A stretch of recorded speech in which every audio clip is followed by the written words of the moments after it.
Soalan yang terakhir lah. Masalah hukum ni dia ada kaitan dengan ulama. Bila berlaku satu perkara, ulama kata sekian. Jadi secara ringkas dia tu, apakah yang boleh kita, maksudnya macam mana kita nak tahu siapakah itu ulama? Nak tentu ulama tu macam mana? Adakah semua kita tengok kalau dia cakap sikit tentang agama, dia pakai lebay, pakai baju Melayu, jubah, kita kata tu ulama terus. Jadi minta Datuk bagikan ciri-ciri ulama yang boleh untuk kita ikuti. Sebelum kita buka soalan kepada... Bila perkataan ulama ni apa? Pakai lebay jadi ulama? Dulu penyanyi, kemudian bagi lebay, sudah jadi ulama? Ataupun kerana dia pakai jubah, dia jadi ulama? Ataupun kerana dia pergi Mesir, terus jadi ulama? Pergi Jordan, terus jadi ulama? Pergi Madinah, jadi ulama? Ataupun dia kerja di jabatan mufti, dia jadi ulama? Ataupun kerana dia dilantik jadi mufti, kemudian dia pun jadi ulama? Siapa ulama ni? Ataupun kerana dia masuk persatuan ulama, dia pun ulama? Kita pun tengok dari jauh, tu ulama tu. Macam mana awak tahu dia ulama? Cuba hang tengok kepiah dia, mesti kepiah ulama. Tapi kepiah dia beli itu RM26.7. Kita pun boleh beli. Okey. Ini very crucial soalan. Kerana ramai orang, they don't want to think. They just want to imitate or follow without understanding. Dia ikut tanpa faham. Kemudian ulama itu apa? PAS, ulama PAS. Ada ulama UMNO juga sekarang. Apa Dewan Ulama UMNO apa? Majlis Ulama UMNO ada. Mungkin ada ulama PKR, ulama Parti Amanah. Ulama siapa? Kalau ulama PAS kata kena wajib pangkal PAS, ulama UMNO kata wajib pangkal UMNO, ulama mana kita nak ikut?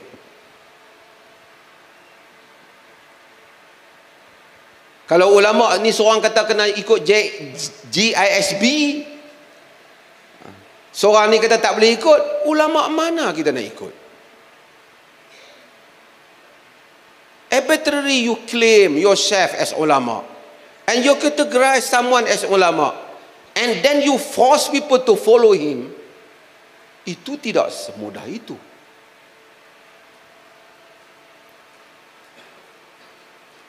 Ulama asal daripada perkataan ilmu.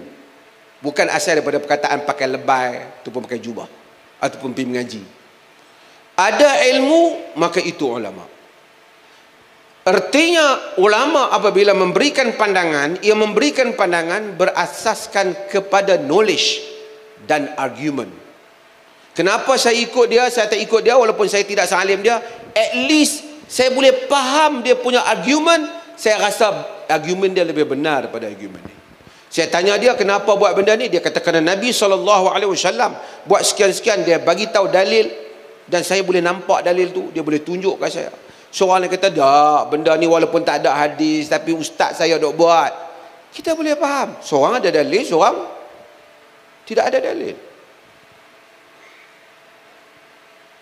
Saya tak boleh kata alah dia ulama, saya ikutnya. Apabila kita jadikan satu orang tu atas nama ulama lalu kita follow dia walaupun tanpa atas ilmu, itulah yang menjadikan isu kultus, isu cult, isu yang follow, yang JISB ni, whatever pemimpin suruh, dia orang-orang agama, kita ikut. Minum air kaki pun minum, minum air tola pun minum, minum bulu pun minum, sebab ulama. Dan ini telah jadi masalah for this country. Datang satu orang daripada luar negara pakai serban, mata bercelak sikit, mengaku keturunan Nabi, pakat ikut dia, pergi ambil berkat ayak dia apa semua, habis bagi duit ke dia. Kena keturunan Rasulullah. Ulama atas knowledge. Hanya orang yang kita ikut tanpa kita tanya benar ataupun salah, dan kerana kita tahu dia sentiasa benar, ialah Nabi SAW. Otherwise saya gunakan saya mufti, lepas tu saya pergi mengaku saya ulama, tuan-tuan whatever saya kata, tuan-tuan kena ikut. Tak boleh. Saya has to provide my argument. Saya mesti present saya punya alasan. sehingga tuan-tuan rasa, oh itu alasannya, okey aku ikut. Habis itu dia kata kena ikut ijma' ulama'. Sebab itu dia kata kena ikut ijma' ulama'. Bukan dia kata ikut ulama'. Ustaz yang sebahagian ceramah tu dia kata mereka ni tak ikut ulama'. Sedangkan kita Quran, sunnah, qiyas, ijma' ulama'. Ijma' ulama' tu bukan ulama' kau.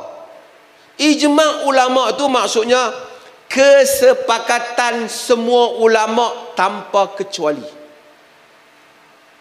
Itu ijma' nama dia. Maksudnya kalau dah 1000 ulama' pada satu-satu zaman, all of them agree upon a hukum. Setiap mereka setuju di atas satu ruling, satu hukum. Tidak ada yang berkecuali. So kita tak ada ruang lagi. Sebab mustahil lah dengan mazhab yang macam-macam, aliran yang macam-macam, boleh bersetuju terhadap satu hukum tu. Mestilah hukum tu very clear. Tapi kalau 1000 setuju, 13 orang tak setuju, tidak menjadi ijma'.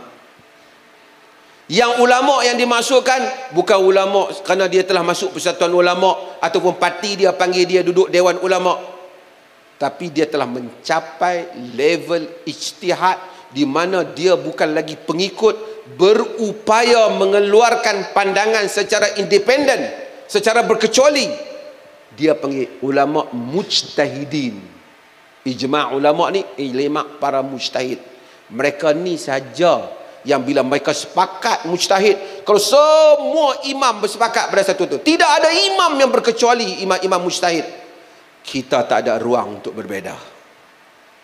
Tapi kalau hatta contohlah, contoh, takut saya nak sebut contoh ni takut, tapi tak apalah, data ilmu.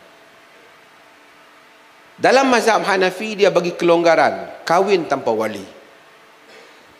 Wanita boleh kahwinkan diri dia dengan cukup ada syarat. Sebab itu bila kita nak kata siapa kahwin tanpa wali terus jadi kafir, tak boleh. Sebab benar. Sebab walaupun semua mazhab tak setuju, tapi ada satu yang kata. Ada satu yang kata. Mungkin kita tak setuju, di Perlis pun kita tak setuju, kita tolak pandangan tu, tapi kita tak boleh hukum itu sebagai terkeluar daripada Islam. Sebab dia ada argument dia. Dia bagi dan dia back up dengan argument dia. Dia bagi alasan, walaupun alasan tu kita kata lemah. Nak tunjuk contoh to that extreme. Tapi dia cover dengan benda-benda yang lain. Cover dengan saksi, cover dengan apa, cover dengan, tapi ada pandangan. Tak wajib saksi, ganti dengan pengisytiharan umpama, seperti dalam mazhab Malik umpama. Ada. So menunjukkan dalam semua benda ada pandangan berbeza di kalangan ulama. Melainkan benda-benda usul, wajib sembahyang 5 waktu, tak ada, berbeza. Ijma'. Wajib puasa Ramadan, ijma'. Haram berkahwin dengan ibu, ijma'. Wajib menunaikan haji, ijma'. Haji hendaklah ukuf di Arafah, ijma'. Riba haram, ijma'. Arak haram, ijma'. Zina haram, ijma'.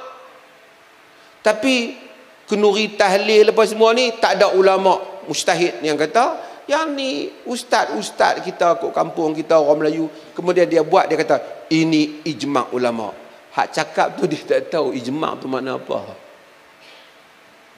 Tu bukan ijma', tu amalan tempatan. Sebab itu very important dalam tugas kita juga. Before you bertindak, you mesti define properly.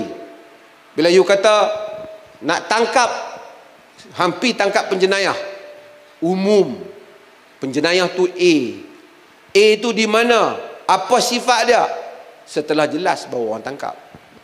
Perkataan tu umum, tapi kena tahu definasi, very important di dalam knowledge. Tuan-tuan faham tak ni? Terima kasih.